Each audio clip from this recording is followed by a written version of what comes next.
오늘의 주요 뉴스입니다. 반세기 만에 달 탐사에 나서는 미국의 아르테미스 1호 로켓이 성공적으로 발사됐습니다. 기술 결함과 기상 문제로 인해 4번의 시도 끝에 발사가 이루어졌는데 2024년에 2차, 2025년에 3차 발사를 하면서 탐사 수준을 높여갈 예정입니다. 네, 오는 21일부터는 사전 예약 없이도 의료기관에 방문하면 코로나19 백신 추가 접종을 받을 수 있습니다. 방역당국은 이를 위해 백신 접종기관에 충분한 백신을 공급하고 접종 가능 요일 제도 폐지했습니다. 올해는 코로나19에 확진돼도 별도 시험장에서 응시할 수 있는데 확진될 경우 가장 먼저 교육청에 알려야 고사장 배치를 받을 수 있습니다. 이 밖에도 자칫 시험을 통째로 망치지 않기 위해 수험생들이 꼭 지켜야 할 지침들을 사이언스 투데이가 정리했습니다. 우리나라의 인구 자연 감소가 34개월째 이어지고 있지만 결혼의 필요성에 대한 국민들의 인식은 더 약해진 것으로 나타났습니다. 국민의 절반은 결혼을 하지 않아도 되거나 하지 말아야 한다고 생각하는 것으로 나타났습니다. 아프리카 돼지열병에 이어 조류 인플루엔자까지 전국으로 번지면서 겨울철 동물 방역에 비상이 걸렸습니다. 겨울이면 야생 철새와 수컷 멧돼지의 이동량이 급격히 늘어나는 만큼 정부는 방역에 모든 자원을 총동원하기로 했습니다. 여러분 안녕하십니까? 사이언스 투데이 시작합니다. 미국의 달 탐사 프로젝트인 아르테미스의 첫 번째 로켓 발사가 조금 전에 이루어졌습니다. 네, 3번 연기 뒤 4번째 시도에서 드디어 발사에 성공했는데요. 이번 발사의 의미와 앞으로의 계획에 대해서 한국항공대 장영근 교수와 함께 이야기 나눠보겠습니다. 어서 오세요. 네, 어서 오십시오, 교수님. 네.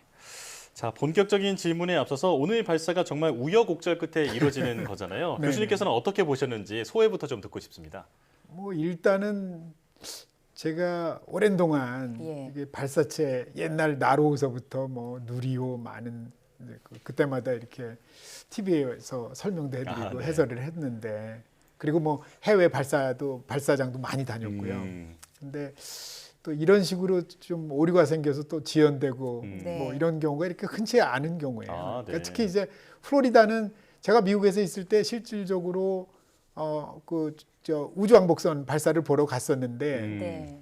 뭐 거의 본 적이 없어요. 아, 한 네. 3번 정도 갔었는데 뭐 다 못 봤죠. 음. 왜냐면 그 정도로 이게 시간을 맞추기가 어렵다. 그러니까 기상 조건도 맞아야 되고요. 네. 근데 불행하게 또 플로리다가 아무래도 이 해변가다 보니까 굉장히 날씨가 변덕스러워요. 네. 그러다 보니까는 뭐 저렇게 이제 자주 그런 문제들이 있고요. 또 이 발사체가 우리가 보통 좀 들으셔서 알겠지만 스페이스X의 저 일론 머스크가 운영하고 있는 네. 팔콘 9이라는 발사체가 그거는 뭐 지금 요새 평균 일주일에 한 번씩 쏴요. 뭐 굉장히 많은 네. 숫자를 쏘고 있죠. 네. 근데 그 정도 돼도 뭐 이렇게 막 지연되고 그러지 않고 네. 거의 정시에 그것도 바로 그 옆에서 쏴요. 아, 네. 그러니까 걔는 39B 패드에서 쏘고 발사장. 예. 그러니까 A 패드, 얘는 B 여기가 패드에서. B죠. 네네네. 네. 근데 이렇게 지금 하고 있는데도 어쨌든 간에 그 이유가 있습니다. 왜냐하면 뭐 이 지금 그 SLS 같은 경우는 완전히 이제 굉장히 초대형 발사체고요. 예. 그러다 보니까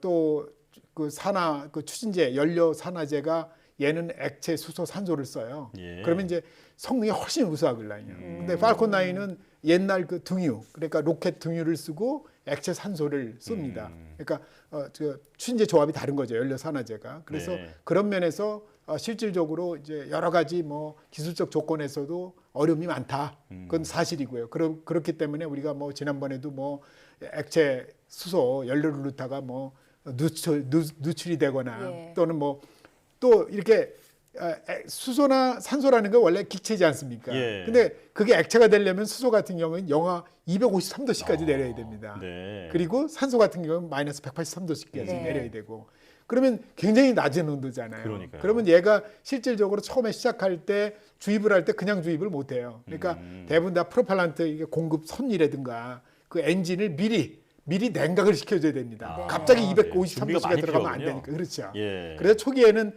이 충진을 할 때도 아주 느린 속도로 충진을 하고 그래서 어느 정도 이게 냉각이 돼서 이제 그러니까 소재도 마이너스 250도 이렇게 들어가면 갑자기 들어가면 충격받죠.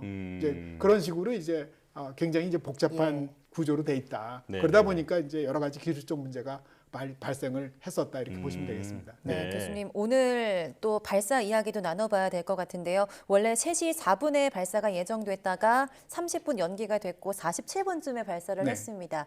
그렇다면 이게 문제가 있었던 건데 어느 부분에 문제가 있어서 이렇게 발사가 연기된 거였을까요? 보니까 뭐 조금은 이해가 잘 안 가는데요. 보니까 지금 나사에서 발표하기는 뭐냐면 레이더 보통 이제 발사장에 레이더가 있어요. 예. 레이더 시설이 있어서 레이더가 무슨 역할을 하냐면 이제 발사체가 뜨면은 실질적으로 레이더 신호 레이더 빔을 쏴가지고 이제 계속해서 현재의 위치 이런 것들을 텔레메트리 데이터로 주고 받습니다. 이렇게 예. 받는 거죠. 그래서 지금 어디를 고도 얼마를 비행하고 있구나, 예. 어느 정도 거리를 이제 비행하고 있구나 이걸 우리가 알 수가 있는 건데 그거를 미리 이제 아마도 이제 통신을 통해서 하는데 그거를 체크를 해봤는데 뭔가 하여튼 레이더 사이트하고 신호가 끊겨서 안 들어오는 거예요. 아, 예. 그래서 이거 문제가 있다. 그러니까 그때가 이제 3시 4분에 발사하기로 했는데 그 전에 이미 이걸 찾았고요. 그래서 그거를 이제 지상이니까 지상 레이더 사이트에서 이제 수정을 했어요. 수정을 예. 해서 했음에도 불구하고 이제 뭘 해야 되냐면 시험을 해야 될 거 아니에요. 예. 수정했는데 이게 제대로 했는지. 네. 그러니까 보니까 3시 4분은 못 마칠 것 같아요. 그러다 보니까 일단은 30분 정도 연장을 한다. 이렇게 공지를 했고요. 나사 그 사이트에다가. 네. 그리고서 타겟 발사 시간은 추후에 발사를 또 얘기를 하겠다. 이렇게 된 거죠. 아, 그래서 그렇군요. 결국은 뭐 43분인가 44분 47분이죠. 정확하게 그쵸, 네. 우리 시간으로 아마 43분 정도 늦어져서 네, 늦어져서 발사를 한 거죠. 예. 자, 레이더 시스템 같은 어떤 뭐 여러 가지 시스템이 조금 문제가 있어 보였지만 다행히 금방 수리가 됐고 이제는 네, 하늘로 네. 이렇게 날아가고 네, 네, 있는 네, 상황인데요. 네, 네. 자, 아르테미스 프로젝트에 대해서 이제 조금 더 하나씩 짚어보도록 하겠습니다. 네. 자, 이번에 그 아르테미스 1호 로켓의 구체적인 임무가 뭘까요? 뭐 어쨌든 사실은 그 지금 현재 그 얘가 구조가 보면은 로켓이 어떻게 돼 있냐면은 가운데 메인 엔진이 주 엔진이 있어요. 걔는 RS-25라는 엔진을 4개짜리를 씁니다. 네. 근데 이 RS-25 엔진이 예전에 우리가 우주왕복선이라고 아시고 계시잖아요. 네. 그때 우주왕복선은 엔진을 3개를 달았어요. RS-25 엔진을. 지금은 4개를 달고 있고 그 엔진을 그대로 재사용한 겁니다. 그러니까 지금 엔진 4개를 달았는데 그중에 한 엔진은 13번째인가 재사용하는 거고요. 예. 나머지 3개는 대부분 다 3번에서 6번 정도 재사용 엔진을 지금 쓰고 있는 거고요. 그렇군요. 현재요. 그리고 그 옆에 고체 라켓 부스터라고 그래서 이제 그 SRB라고 그러는데 두 개가 그건 이렇게 이제 있더라고요. 고체 추진제고요. 네. 가운데 있는 건 액체 추진제고요. 아. 네. 그리고 얘가 이제 1단으로서 2개가 합하면은 전체적으로 이제 4,000톤 정도의 추력이 나옵니다. 와, 뭐 예. 어마어마한 거죠. 우리 누리호가 몇 톤인지 아십니까? 몇 톤입니까? 300톤입니다. 아, 네. 그러니까 10배가 넘는 거죠. 그렇네요. 그러니까 이제 어마어마한 크기가 되는 거죠. 왜냐면 무게 자체가 우리가 지금 누리호 같은 경우에 지난번에 얼마냐면 한 200톤 안팎이었거든요. 근데 연료를 주입했을 네네네. 때요. 연료를 다 주입했을 때 우리 지금 여기는 뭐냐면 다 주입했을 때 몇 톤이냐? 2,600톤인 거죠. 와, 예. 그러면 자중이 2,600이니까 얘가 뜨려면 무조건 2,600보다는 힘이 추력이 커야죠. 강해야겠군요. 예. 네. 그래서 이제 4,000톤이 되는 거죠. 아, 네. 네네. 그래서 그렇다면 이제 뜨게 되는 이렇게 거죠. 어렵고 이제 힘들게 개발한 그 로켓의 시스템 같은 것들을 모두 점검해 보는 임무도 띄고 있겠군요. 그런 거죠. 그러니까 예. 이제 일단은 지금 아르테미스 이 3에서 예. 그러니까 2는 지금 2024년에 하고 그때는 우주인을 실을 겁니다. 네. 그리고 25년에 또 이제 우주인을 싣고 가는데 뭐 그건 3고요. 그러니까 이제 2, 3의 실제 유인 우주선을 띄울 때 우주인을 보낼 때 그것에 대해서 미리 이제 시험을 하는 거죠, 지금요. 네. 그래서 예를 들면 거기다가 이제 마네킹을 실지 않았습니까? 네. 마네킹을 실어가지고 실제 로켓의 그 어떤 성능이라든가 이런 걸 다 보기 위해서 뭐 가속도계도 달고 진동계도 달고 뭐 각종 그 센서들이 뭐 5,400개 정도 이상 달려 있고요. 네. 그다음에 또 지금 방사능이 이제 문제가 되잖아요. 예. 왜냐면 우주에 가면 옛날에 그래서 뭐 보셨는지 모르겠지만 예. 아폴로 11호가 69년에 쐈을 예. 때 그때는 사실 방사능에 대한 것이 문제가 있다는 건 알았지만 그러다 보니까 이제 조치가 마땅치 않으니까 네. 그 당시에는 어떻게 했냐면은 가장 빠른 속도로 가게 만들었어요. 아. 그래서 실제로 그때는 3일 반 정도에 갔습니다. 노출 시간을 최소화한 그렇죠. 거죠. 노출 예. 시간을 최소화한 예. 거죠. 왜냐면 노출 시간을 길게 하면 방사능 맞고 뭐 세포도 죽을 수 있고 예. 하니까. 그러니까 그것이 이제 완전히 검증이 안 된 상태니까 빠른 속도로 가서 착륙해서 빨리 샘플링하고 그냥 올라온 거죠. 네. 그래서 일주일 만에 갔다 온 겁니다. 아, 네. 근데 이제 지금은 우리가 달에 실질적으로 기지까지 건설하겠다는 그런 계획이 있으니까 예. 이제는 이번에는 물론 이제 2호 아르테미스 2호, 3호는 지금보다 훨씬 짧게 가요. 아, 근데 네. 지금은 예를 들면은 이번에 하는 건 25일 정도 걸리잖아요. 네. 근데 지난번에 했던 건 38일에서 42일이 걸린다 그랬어요. 8월 29일 날, 9월 3일 날 우리가 계획이 있었잖아요. 네. 예. 이제 그게 이제 왜 그러냐면은 이게 날짜별로 이제 임무를 할 수 있는 날짜가 있고 없는 날짜가 있어요. 네. 그리고 또 얘가 갈 때도 어느 궤적을 어떻게 타느냐 뭐 여러 가지 조건들이 있습니다. 그러니까 뭐 예를 들면은 그 오리온 그 우주선이 갈 때 예를 들면 적어도 90분 이상 동안 햇빛을 못 받고 가면 안 돼요. 왜냐면 거기에 태양전지판을 달고서 태양전지판에서 계속 전력을 생산해내야 됩니다. 네. 전력을 생산해야 이 심우주를 가면 심우주는 우리가 절대 영도라 그러잖아요. 그러니까 실제로 뭐 심우주에 가면은 보통 마이너스 180도 이렇습니다. 아, 네. 그럼 다 얼어 죽겠죠, 우주인이. 예. 그러니까 히터를 계속 켜줘야 산단 말이야. 음. 그러니까 90분 이상 절대로 식기간 그 햇볕에서 벗어나면 안 돼. 아, 이제 네. 그거를 맞추기 위해서 그런 시간들을 맞추다 보니까 굉장히 제한된 시간에 발사할 수밖에 없다. 이제 그게 예. 이제 런치 윈도우라는 거죠. 그렇군요. 네. 이 우주가 정말 아직 인류가 탐험해야 될 미지의 세계이긴 하지만 달에는 사실 말씀하신 것처럼 이미 50년 전에 사람이 다녀왔잖아요. 그런데 다시 달에 사람을 보내는 이유가 무엇일까요? 뭐 굉장히 많은 네. 질의하는 것 중에 하나잖아요. 네. 그러니까 예전에는 뭐 달에 뭐 사람을 보낸다는 것이 어떤 큰 이제 목적을 위해서 한 건 아니고요. 그것도 목적이 있긴 있는 거죠. 네. 왜냐하면 미소가 우주 경쟁을 할 때, 네, 핵공 약간 경쟁을 할 정치적인 때, 목적이 있었겠죠. 그렇죠. 정책인 예. 목적이죠. 그러니까 체제 경쟁을 했죠. 하나는 공산주의, 하나는 민주주의. 네. 그래서 또 우주를 점하는 사람이 군사적으로 이긴다 이렇게 생각을 했어요. 네. 1957년에 스푸트닉을 쐈을 때 예. 미국에서 경악을 그치 못하는 이유가 뭔지 아십니까? 그건 뭐냐면은 인공위성을 타고 거기다가 원자 폭탄을 실어가지고 그냥 우주에서 떨어뜨리면 다 죽는다. 아, 이런 네. 개념을 가지고 있었죠. 예. 그러니까 이제 큰일 났다 이렇게 된 거죠. 그때 그러면 57년에 지금은 이제 어떤 의미가 있는 건가요? 지금은 다르죠. 예. 지금은 이제 보면은 이렇게 달이나 화성을 탐사해서 희귀 원소도 찾고 그래서 네네. 경제적 이득을 우리가 구하겠다라는 네. 거고요. 뭐 과학기술적 효과도 있고요. 예. 그러니까 이런 실익을 얻을 수 있는 거 이제 이런 것들이 주 목적이 되는 거죠. 예. 네, 교수님 그 화성 탐사의 전진 기지로 쓰기 위해서 달을 이용하겠다라는 계획도 나오고 있는데 이게 실제로 현실성이 있는 겁니까? 당연히 유리하죠. 왜냐하면 지구에서 일단 벗어나서 이제 문제가 뭐냐면 아까도 말씀드렸지만은 지구에서 왜 4천 톤씩이나 되는 추력이 필요하냐? 네. 지구는 중력 중력이 있잖아요. 중력이 크죠. 네. 거기다가 얘가 이제 뭐냐면은 공기층을 뚫고 나가려면 엄청나게 힘이 큰 많이 추력을 필요하군요. 예. 많이 들어 엄청 큰 로켓이 필요한 겁니다. 근데 이제 달 같은 데는 중력도 거의 없잖아요. 예. 그러니까 조그만 로켓으로도 마음대로 뛸 수 있다. 네. 그러다 보면 훨씬 유리하게 이제 갈 수 있다는 거죠. 또 거리상으로도 이제 지구를 벗어나서 달에 되면은 적어도 38만 킬로는 떨어져 있으니까 어쨌든 화성에 갈 때도 어쨌든 간에 좀 더 짧은 거리로 비행할 수 있다. 이제 이런 걸 다 감안을 한 거죠. 예. 다만 이제 달 기지를 건설해서 전초 기지로 쓰려면 실제로 모든 물자들이 거기서 있어야 되잖아요.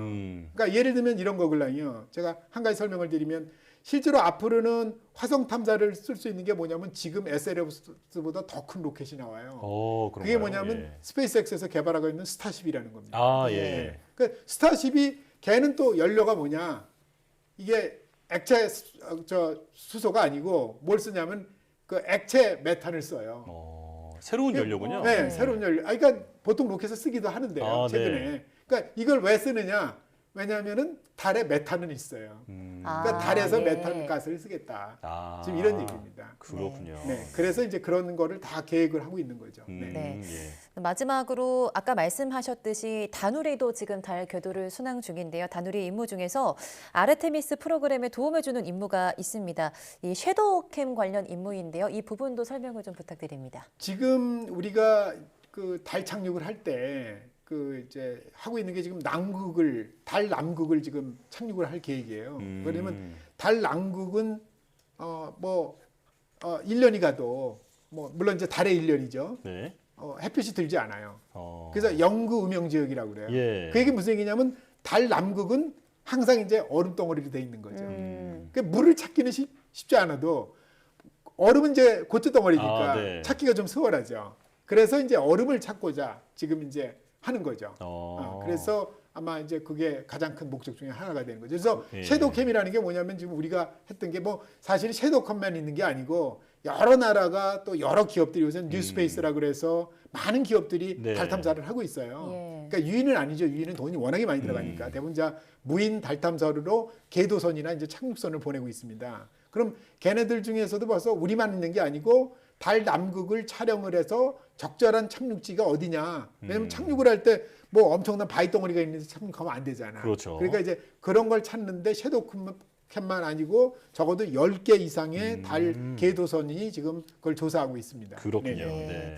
우리나라도 이 아르테미스 협정국 중 하나라고 하죠. 어떤 역할을 할지 기대가 되고 또 다누리에 달린 섀도우캠의 역할도 많은 기대가 되는 것 같습니다. 오늘 말씀은 여기까지 듣겠습니다. 한국항공대 항공우주공학과 장영근 교수와 함께했습니다. 고맙습니다. 고맙습니다. 네, 감사합니다.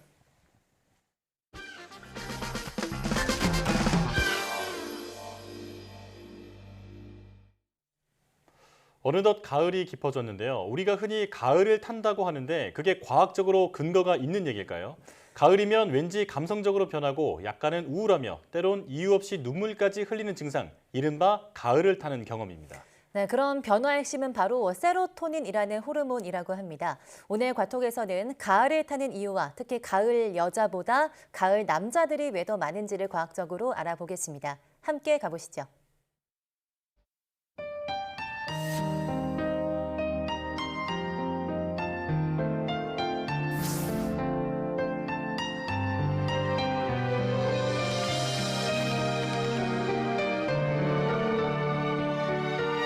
여러분 안녕하세요.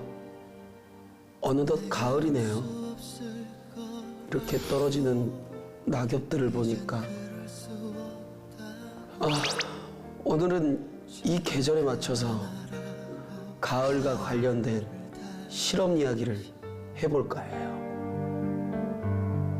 쌀쌀해진 날씨에 아무 이유 없이 눈물이 나고 우울해지지는 않았나요? 흔히들 가을을 탄다고 하는데 가을을 탄다. 과학적으로 입증이 된 걸까요?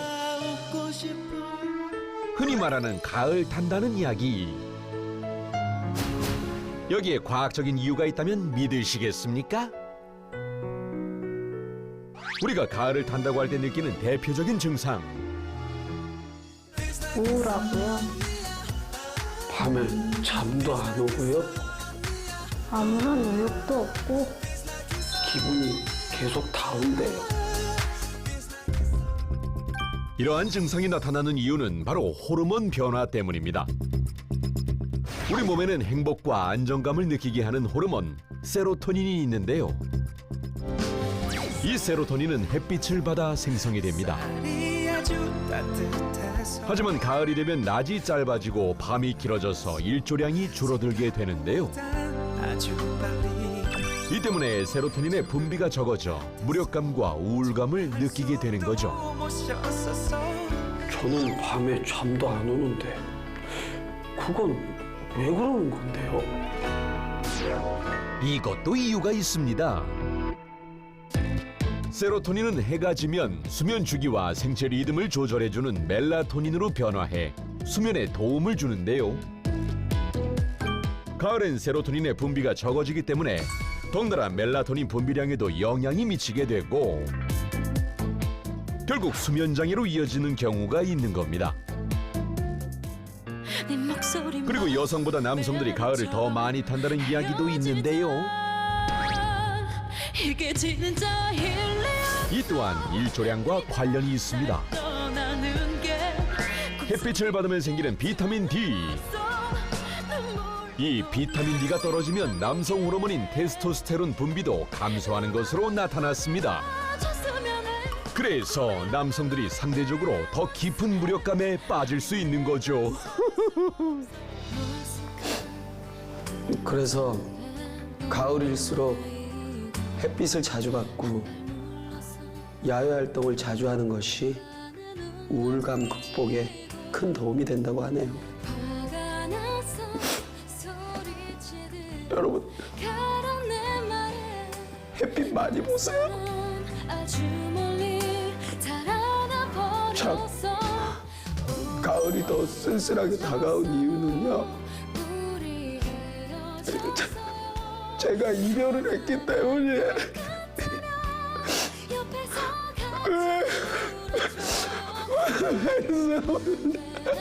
영원한 사랑.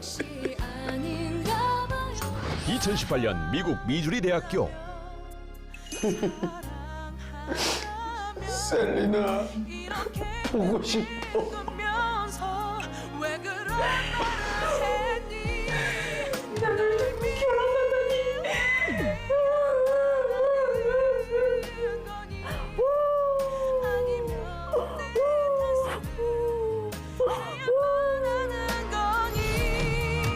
이들은 전 연인과 평균 2.5년 교제 후 이별한 남녀로 아직 전 연인을 잊지 못하고 있는 참가자들이었는데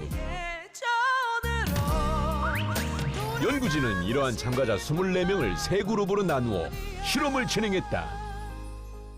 첫 번째 그룹. 자, 지금 앞에 연필과 종이를 나눠드렸는데요. 거기에 전 연인의 단점을 한번 적어보세요. 단점이요? 셀리나의 단점. 머릿결이 너무 손상돼 있어요. 그리고 주변에 남자가 많아. 너무 많아. 바보.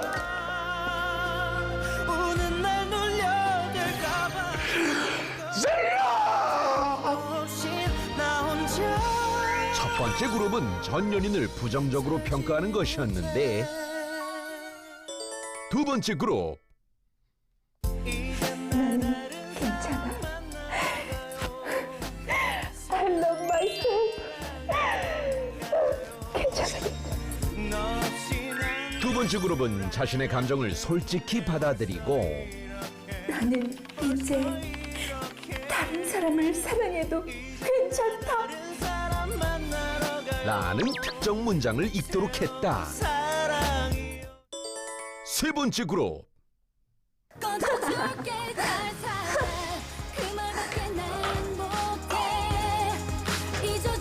머리카락 자르기, 스포츠 활동, 음식 먹기 등 활발한 활동을 하도록 했다.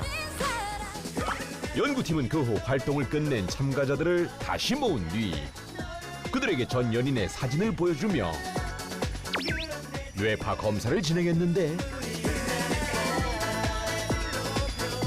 놀랍게도 전 애인을 부정적으로 평가한 첫 번째 그룹이 이별 극복 효과가 가장 높았던 것으로 드러났다.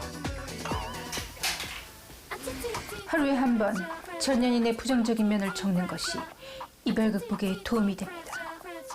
하지만 너무 과도하게 빠지게 되면 기분이 부정적으로 변하는 부작용도 있죠.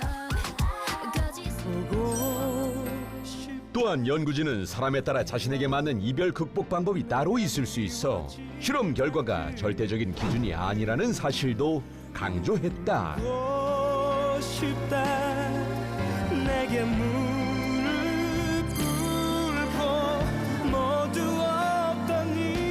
저는 효과가 잘 느껴지지 않아요. 아무튼 자신에 맞는 이별 극복법은 알아서들 극복하시길 바랄게요. 너도 왜 또 울고 있어? 여러분들 다들 각자의 방법으로 성공하시길 빌게요. 그럼 전 여기서 인사 그만 드려야 될 것 같아요. 나 이거 빼먹으면 안 되는데.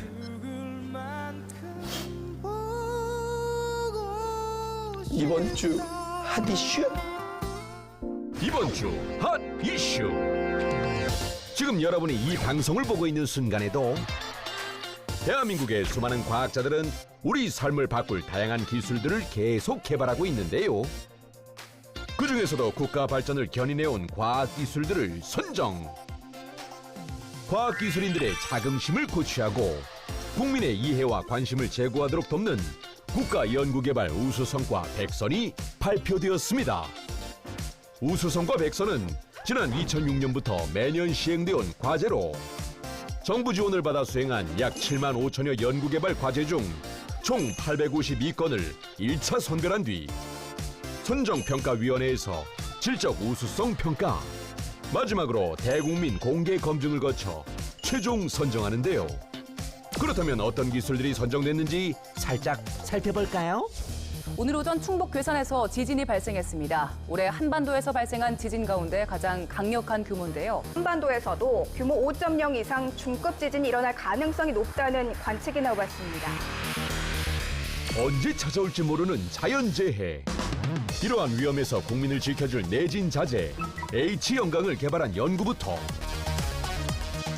기후변화에 대처하기 위한 이산화탄소 전환기술, AI를 기반으로 악성 코드 동작을 무력화하는 기술까지 총 6개의 분야에서 뛰어난 기술들이 선정됐습니다. 또한 우수 성과 중 사회 문제를 해결하는 연구개발 성과 선정은 대국민 온라인 투표로 진행됐는데요. 가장 많은 선택을 받은 연구는 하반신 마비 장애인을 위한 전동형 외골격 로봇 솔루션이었습니다. 골든타임 사수를 위한 119 인공지능 신고 접수 역시 좋은 평가를 받았는데요.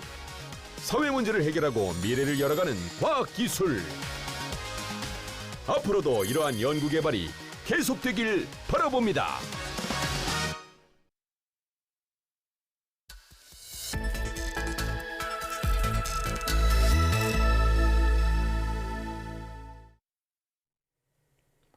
보통 항체와 같은 바이오 의약품은 동물 세포를 이용해 생산하는데요. 식물 세포를 이용한다면 동물 세포보다 배양이 쉽고 더 저렴하게 생산할 수 있는 장점이 있습니다.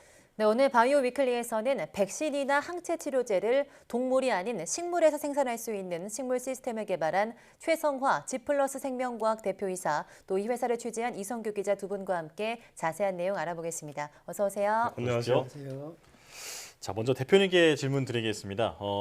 G+ 생명과학 어떤 일을 하는 회사인지 대표님께서 직접 소개해 주실까요? 네, G+는 저희가 자체적으로 크리스퍼 유전자 가위를 개발하고 예. 또 이를 식물에 응용해서 신품종하고 또 식물 기반 바이오 의약품을 생산하는 그런 회사입니다. 예. 저희 회사 이름 G+는 영어 GFLAS를 이렇게 약어로 만들었는데요. 이는 라틴어 5글자 앞글자를 가져와서 저희들이 만든 그런 단어가 되겠습니다. 네. 그 뜻은 미래에는 식물의 잎이 병을 치료하는 약이 된다, 이런 의미를 가지고 있습니다. 네. 이 같은 모토로 이제 크리스퍼 유전자 가위로 혁신적인 의약품하고 신품종을 만들어 나가고 있습니다. 그렇군요.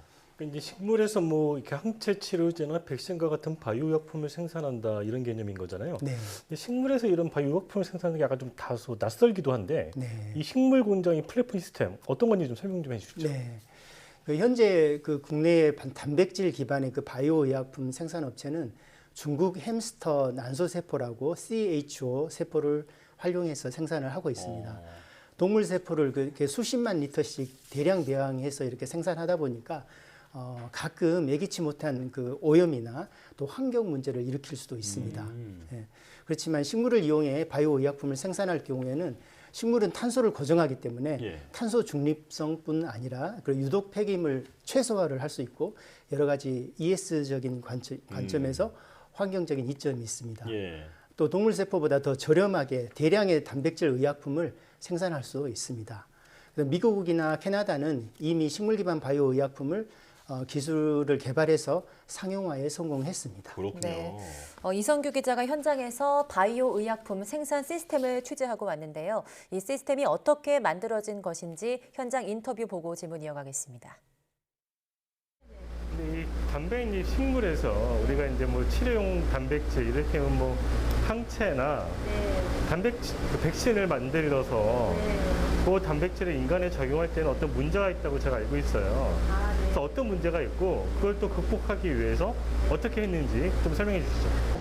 이 담배에서 그냥 그런 단백질 항체 치료제라는 걸 뽑아서 인체에 적용하고 있을 때 이 식물은 굉장히 복잡한 구조의 당 구조를 단백질에다가 이렇게 붙이는 경향이 있는데 그렇게 복잡한 당 구조들 중에서 인체한테 불필요한 면역 반응을 아주 강하게 일으키는 경우가 있기 때문에 당 구조를 좀 더 심플하게 단순하게 하기 위한 그런 목적이 하나 있고요. 또 하나는 인체에 가장 가까운 당 구조를 만들기 위한 공학을 적용하고 있습니다. 이 당 구조를 단순화시키는 그 과정은 유전자 가위 기술을 이용한 건가요? 네네. 그래서 그 단백질이 만들어진 다음에 당을 단백질로 전이시키는 효소들이 있습니다. 대표적인 효소들이 있는데 그 중에서 저희가 인체에 적용하기에 적합한 당 구조를 갖도록 아주 중요한 역할을 하는 그런 전이 요소들을 저희가 유전자 교정으로 공학을 해서 만들어진 것입니다. 당 전이 효소를 저희가 없애서 저희가 중요한 당 구조만 남겨놓고 부수적으로 더 붙을 수 있는 당전이 효소들을 소실시켰다고 보시면 됩니다. 유전자 교정. 지금 영상을 보고 나니까 유전자 교정 기술을 이용해서 이 시스템을 개발했다라는 내용이 나오는데요. 네. 대표님 어떤 원리로 하신 건지 조금 더 구체적으로 설명해 주시죠.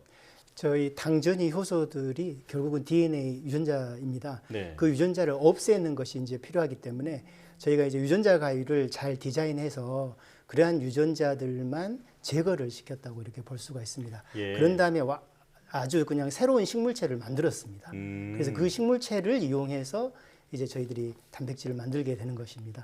예. 조금 더 구체적으로 해주시죠. 그 식물체가 이제 그 니코티아나 벤타미아나는 식물이잖아요. 네. 그래서 이제 몇 개의 뭐 좀 유전자를 제거하고 그래서 어떤 또 이런 효과가 있는 건지. 네. 단백질에다가 당을 붙이는 효소가 그 퓨코스당, 자일로스당, 갈락토스당이 있는데 각각이 유전자가 4개, 2개씩 있습니다. 이런 것들을 모두 한 번에 없애야 되기 때문에 저희들이 이제 4개, 2개에 해당하는 그 유전자를 동시에 없애고 그런 다음에 다시 새로운 식물체를 만들었습니다. 그래서 우리가 쓰고 있는 이 식물체는 그런 당전이 효소가 이제 없는 영구적으로 그 유전자가 소실된 그런 식물체가 되겠습니다. 네. 유전자 가위 기술을 이용해서 이 바이오약품을 생산할 수 있도록 그 식물을 이렇게 교정을 했다. 그래서 이제 그런 플랫폼을 만들었다는 설명까지 들었는데 이 식물 플랫폼 기술을 이용해서 코로나19 백신 후보 물질도 만들었잖아요. 네. 이거의 효능이랄까? 이거 어떻게 나왔나요, 결국? 네. 지금 현재 시판 중인 코로나19 백신 물질은 물성에 따라서 크게 2가지로 이렇게 나뉩니다. 하나는 mRNA 백신이고 다른 하나는 제조합 단백질 기반의 합성 항원 백신이 되겠습니다. 네. 그래서 저희는 이제 코로나 바이러스의 그 스파이크 단백질의 일부를 당사슬 공학 식물체에서 발현시켜서 그거로부터 이제 다시 정제하는 것을 합성 항원으로 저희들이 사용하고 있습니다. 예.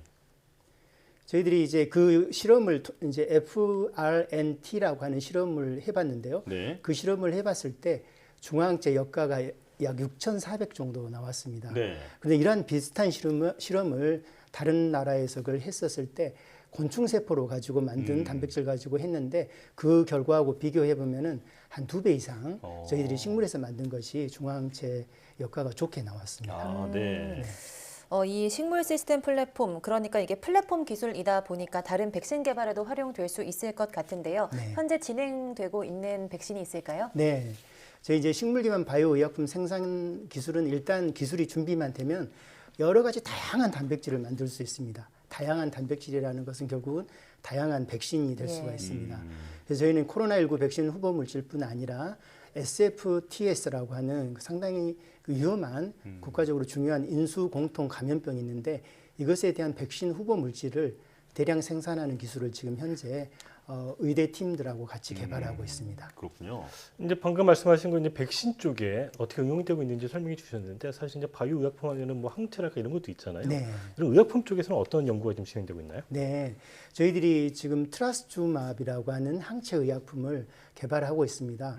지금 이 약품은 이제 바이오시밀러로 우리나라의 그 주요 바이오 회사에서도 만들고 있는데 그 유방암 환자 중에 한 4분의 1 정도가 암세포 표면에 헐투라고 하는 세포 분열 촉진 신호전달 수용체를 과다 발현하고 있습니다. 저희들이 이 수용체를 표적으로 만들어진 항체 치료제가 원래 미국의 그 제넨텍이라고 하는 회사에서 만든 트라스투즈마브이 되겠습니다. 네. 이 항체 치료제의 특허가 이제 만료됐기 때문에 국내 기업체들이 바이오시밀러를 생산해서 시장 진출을 했습니다. 저희들이 이제 트라스투즈마브의 그 이게 매우 좋은 항체이지만 많은 유방암 환자에서 이게 약이 잘 듣지가 않습니다. 이게 문제점으로 보고되고 있는데 저희가 식물에서 생산하는 당사슬 공학 적용한 트라스투즈마브는 항체의 당 패턴에서 그 퓨코스 같은 당을 제거를 했습니다. 그래서 동물 실험을 저희들이 했을 때 이 오리지널 의약품 헐세핀보다 2배 이상 효과가 좋은 것으로 저희들이 알 수가 있었습니다. 예. 현재 전임상 실험을 하고 있고 조만간 이제 임상 실험에 진출해서 상용화를 서두를 예정입니다. 예. 지금 이제 그 식물 시스템을 이용해서 이 백신을 할까 뭐 항체 치료제 같은 의약품 얘기를 들었는데 사실 이게 식물이다 보니까 뭐 비타민 D3랄까 조금 더 몸에 좋은 그런 성분을 더 많이 함유한 네. 좀 그런 식물도 유전자 가를 이용하면 만들 수가 있잖아요. 네, 맞습니다. 이 분야에서는 어떤 연구가 진행되고 있나요? 네, 저희들이 이제 식물은 그 우리 사람이 필요한 모든 비타민을 만들어 주는데 유독 비타민 D3는 잘 만들지 못하고 있습니다. 그래서 저희들이 비타민 D3를 만들게 하기 위해서 유전자 가위를 적용을 했습니다. 저희는 이제 유전자 가위로 토마토하고 상추에서 유전자를 편집해서 비타민 D3를 생산하도록 그렇게 디자인을 했습니다. 근데 비타민 D3는 화학적으로 콜레스테롤 합성 경로에서 콜레스테롤의 전구체가 그 태양에 있는 UV에 의해서 사람 피부에 자연적으로 이렇게 쏘여지게 되면은 사람이 이제 만들게 됩니다. 근데 식물은 천연 선스크린이 잎을 감싸고 있어가지고 사람처럼 반응이 진행되지 않고 있습니다. 예. 저희는 유전자 가위를 이용해서 콜레스테롤을 만드는 데 관여하는 효소 유전자를 제거를 했습니다. 그렇게 되면은 콜레스테롤의 바로 전구체 상태에서 이게 멈춰주기 때문에 비타민 D3를 만들게 됩니다. 그래서 저희들이 이제 이런 토마토를 사람들이 섭취를 하게 되면은 하루 필요한 그런 비타민 D3를 충분히 식품으로 공급을 받을 수 있을 걸로 보입니다. 저희들이 해보니까 토마토 한 알당 우리가 필요한 양 충분한 50 마이크로그램 이상의 비타민 D3를 함유하는 것으로 저희들이 알게 되었습니다. 네, 이 식물세포 기반 플랫폼이 지금은 낯설지만 먼 미래에는 낯설지 않은 플랫폼이 될 것 같다는 기분이 듭니다. 네. 오늘 말씀은 여기까지 듣겠습니다. G플러스 생명과학 최성화 대표이사 그리고 이성규 기자와 함께했습니다. 고맙습니다. 고맙습니다.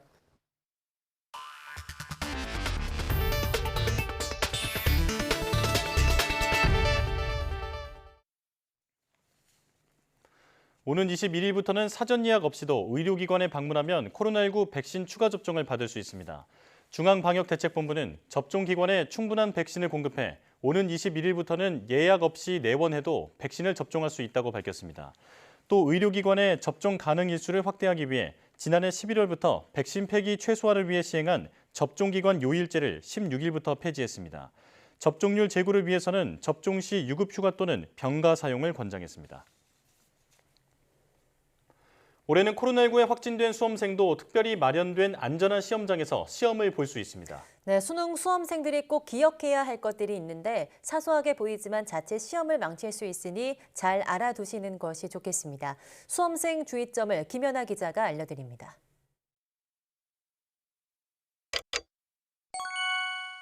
올해 수능 입실 전까지 명심할 1번은 코로나19 확진 시 교육청에 전화하기입니다.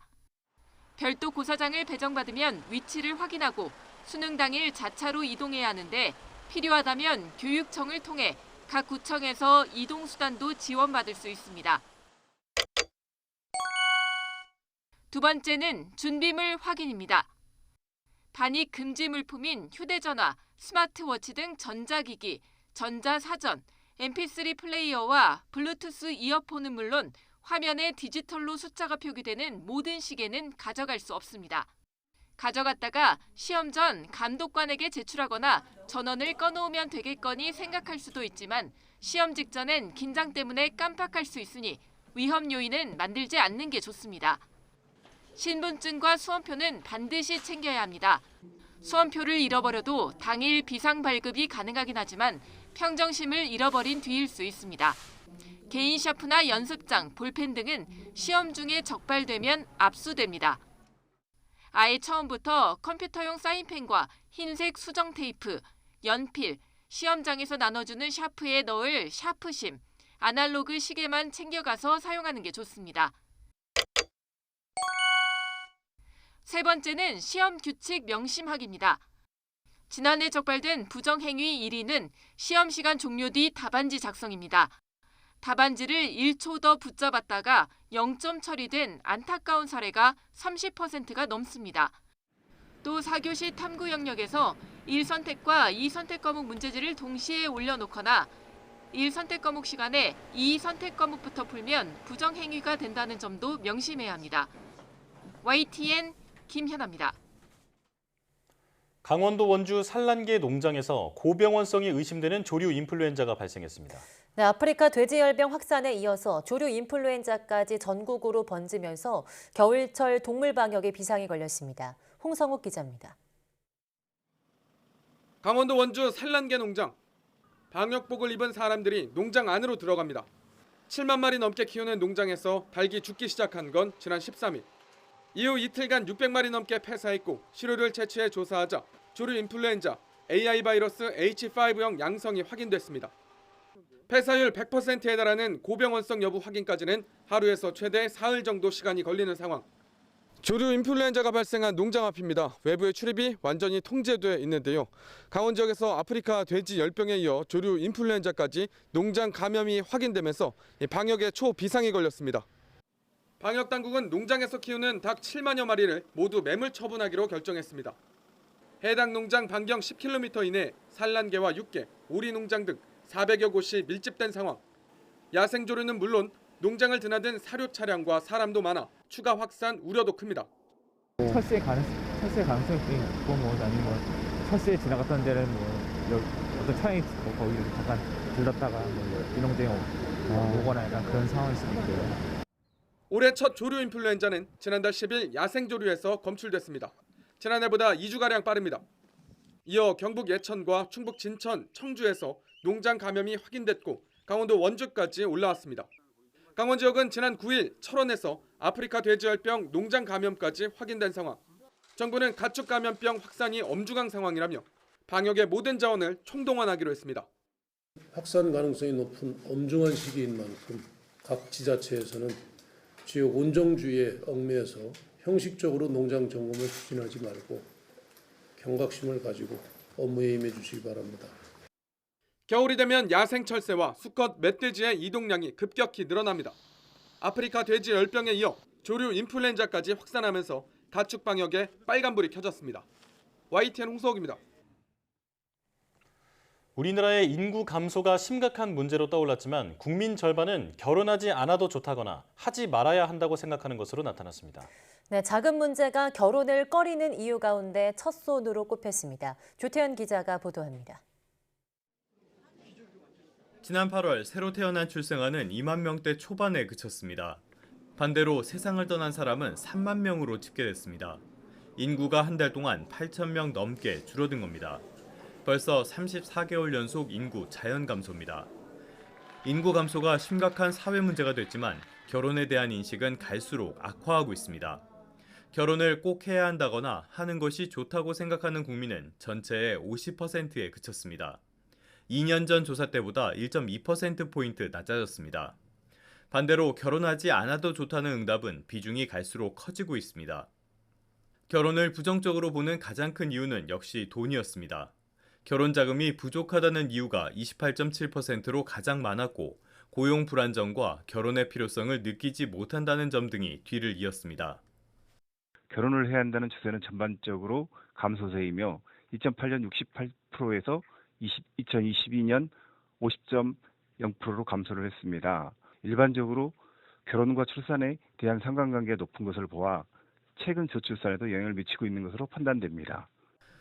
다만 국민 10명 가운데 7명은 결혼하지 않더라도 같이 살 수 있다고 생각했고 결혼하지 않아도 자녀를 가질 수 있다고 생각하는 사람도 34.7%로 나타나 꾸준한 증가세를 이어갔습니다. 이혼과 관련해서는 할 수도 있고 하지 않을 수도 있다고 중립적으로 생각하는 사람은 전체의 절반에 달했고 하지 말아야 한다는 의견은 27%로 줄었습니다. YTN 조태현입니다. 우리나라가 재작년 자동차를 통해 배출한 온실가스가 국제협정에 따른 기준치를 29% 초과한 것으로 나타났습니다. 환경부가 공개한 2016년도부터 2020년까지 19개 자동차 제작 수입사의 자동차 온실가스 관리제도 이행 실적에 따르면 연도별 온실가스 기준을 충족하지 못한 제작사는 2016년 5개에서 2020년 13개로 늘었습니다. 특히 재작년 19개 자동차 제작사의 10인승 이하 승용 및 승합 차량의 온실가스 평균 배출량은 1km당 125.2g으로 재작년 국제 온실가스 배출 기준치인 1km당 97g의 29%를 초과했습니다. 환경부는 재작년까지 전기차 등 무공해차 보급이 본격화되지 않았고 국내 소비자의 대형차 선호도 증가 추세 등에 기인한 것으로 분석했습니다. 기후위기에 대한 대처를 촉구하기 위해서 유명 작가의 작품에 수프 등을 던져온 기후행동가들이 이번엔 오스트리아의 구스타프 클림트 작품에 기름 성분의 이물질을 뿌렸습니다. 오스트리아 환경운동단체는 15일 빈에 있는 레오폴트 박물관에서 클림트의 1915년 작품 죽음과 삶에 기름 성분으로 추정되는 검은색 액체를 뿌리는 영상을 트위터에 공개했습니다. 이 단체 활동가는 영상에서 우리 사회에 대한 사형 선고라고 부르는 석유 가스 시추 활동에 항의한다고 말했습니다. 검은색 액체는 작품을 감싸고 있는 보호 유리에 뿌려졌기 때문에 작품 자체는 훼손되지 않았습니다. 최근 유럽을 중심으로 기후위기의 심각성을 강조하려는 활동가들이 세계적인 명화에 이물질을 뿌리는 등의 퍼포먼스를 벌이는 사례가 잇따르고 있습니다.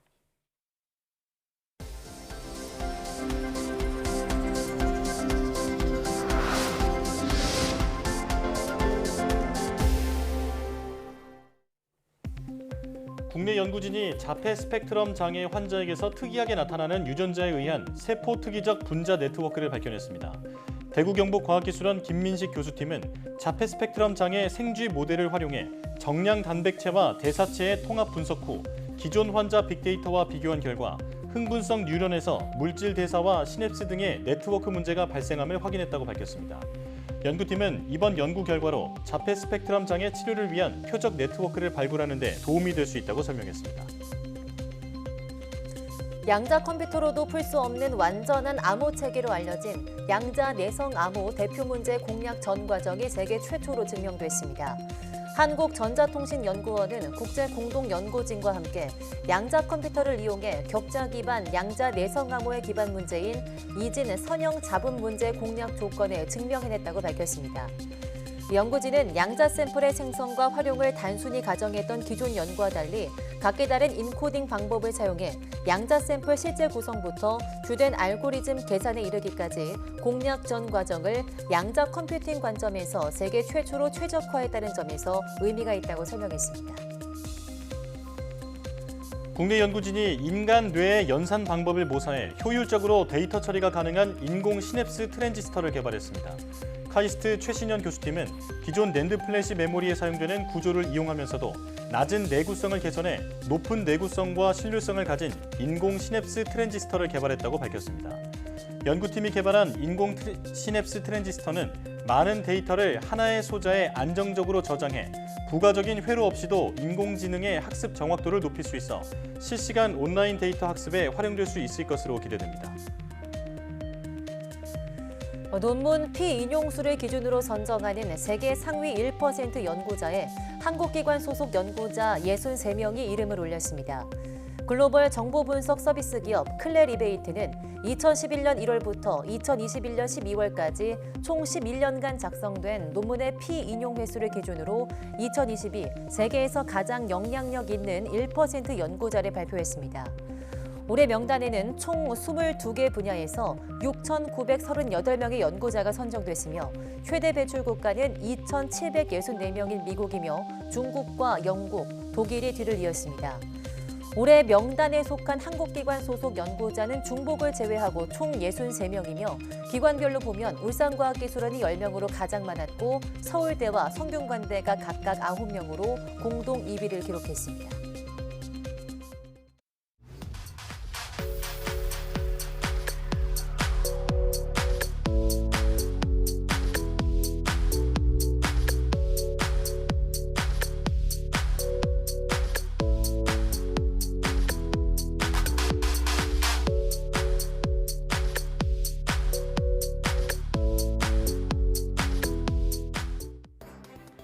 올해 수능을 보는 수험생들 대다수가 교실에서 마스크를 쓴 채 3년을 보낸 학생들입니다.